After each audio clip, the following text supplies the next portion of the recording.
All right, we're out at Cabo del Sol today. Absolutely beautiful. Got an incredible ocean view. Don't see any whales just yet, but hopefully that's coming soon. I want to talk about the Del Mar area. We're in a peak season. Elections are over. Things are picking up. I had a pretty active last week sales-wise, and so have people at my company. One of the things I wanted to talk about was different segments of Tezal. So you got the Del Mar area, which is closest to Cabo San Lucas downtown. Then you have basically the Costco area, which is where the majority of the development is happening. And then you have the Santa Carmela area, where you have Tremonti Phase 1, Cabo Costa, etc. We went out and we got some drone footage of the Del Mar area because Noah used to live out there. And I mean, when you got the drone footage, it had changed quite a bit. Well, and that's no shock. That's what's happening in Cabo. But I wanted to give people an update on what is happening in this specific area. So right when you go into, it's right next to the Arroyo, you have coffee shops, commercial space. They're building more commercial space right there. And you have some businesses popping up. But as you get up, we're really going to start this at Huerto. El Huerto is a restaurant. I kind of peg it out as the Flora Farms of Cabo.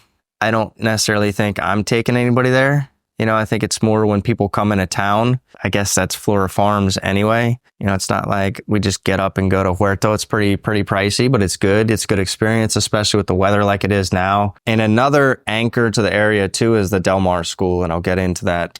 But right above Huerto and kind of to the side, you have Sunset Vista Vela. Sunset Vista Vela is the fifth project by Vela Group. Vela Group is big. They've done a lot of stuff. They've done Velamar, Vela's Phase 1, Phase 2, Phase 3 for Vista Vela, and now this one. So it's going up quick. It's homes and condos. 3-bedroom condos, pretty reasonably priced. And I think the sales velocity is pretty good on that. But I mean, that's going up quick. They basically started ground on that, I believe, this year. So it's going quick. That's something that's kind of changing the landscape. Right above that, basically, you have Delmar School. Delmar School is a really good school. If you plop this in the US, I think it would be, depending on where you're at, $20,000, $30,000 tuition. I've been very impressed with the school there. The Mighty Orcas, that's their mascot. It's a private school, but Delmar is a good anchor to that area. Right above that, you have a project called Cian.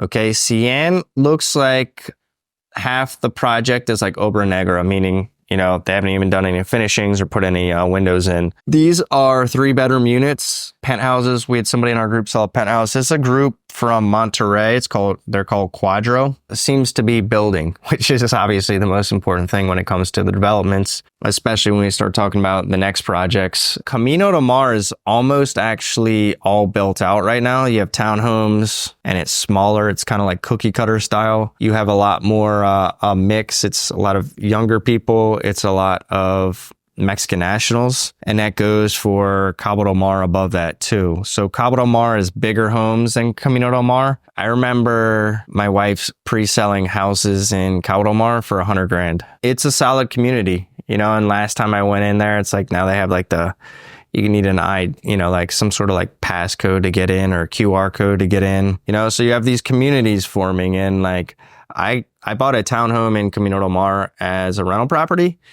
And when that was just happening, and my logic was hey, this is right next to the school. Good anchor school, that's just good. There was nothing there. And that's actually appreciated more than double. I had the idea to buy a bunch of them. I just didn't have the capital to do it. But that would have been a really good idea, because that's really, one thing.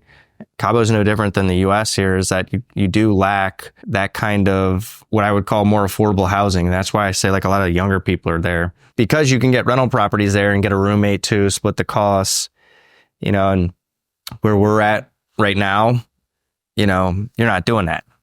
This is like golf course living. One more I want to bring up is Solara Del Mar. So Solara Del Mar, I think, is 96 homes and 110 condos.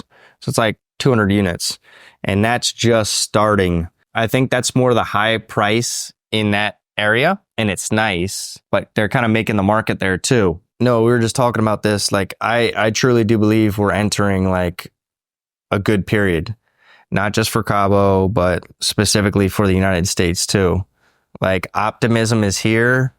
I'm seeing people that were touring for like, a year and they're just pulling the trigger. When I see that, I get a little bit more relaxed on pre-construction, so it becomes like, hey, do you want to have pre-construction or do you want to have something that's built out? Because you have both options there. So if you were looking for like a home there, I'd say most likely I would probably go Cabo Del Mar over Camino Del Mar just because they're bigger. However, the pricing's gone up a little bit, but you can still get a home there for under 500, probably closer to like 400. The thing I like about a lot of this too, though, is that they're 3-bedroom condos. So Vista Vela Sunset has some pretty nice units available. It just depends. You have Cian right there too. So which one would it be? Vela's group, they're going quick. I'm always a little concerned when things go super quick, but they have a track record. And I think people know that, the good side and the bad side. Like if you think about Vista Vela phase 1 and phase 2, it's a lot of like Airbnb. I think that would probably be a better Airbnb play than maybe like the Cian. Here's the other thing too, Noah, is that like all around there it was all basically one landowner. So you have open parcels. So you have to factor in that these parcels will be bought and what'll happen there, right? And for instance, behind Cabo Del Mar, because I had a guy that was looking at a big piece of land, they basically sold off the least desirable pieces of it. And they're like, hey, this is left, but the guy who owns the land wants to keep like this portion. So like the development's pushing up that way. It's just municipal water is going to end there. And so are a lot of utilities, right?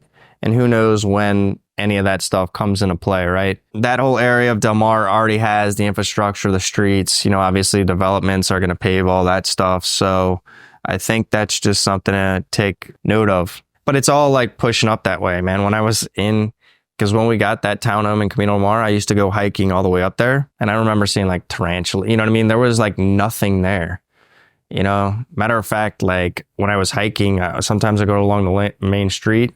And when a car was coming, I would like get off because I was like, man, I'm in the middle of nowhere right here. Now you're starting to see homes. You're starting to see all this, that's just what's happening. It's moving inland. But Delmar is a focal point. So once again, Tezal, you got Delmar, you got the Costco area, the main area where you're having a lot of development. And then you have the Santa Carmela area. So that's really Delmar. All right, well, we'll get on to the next one. Thanks for watching.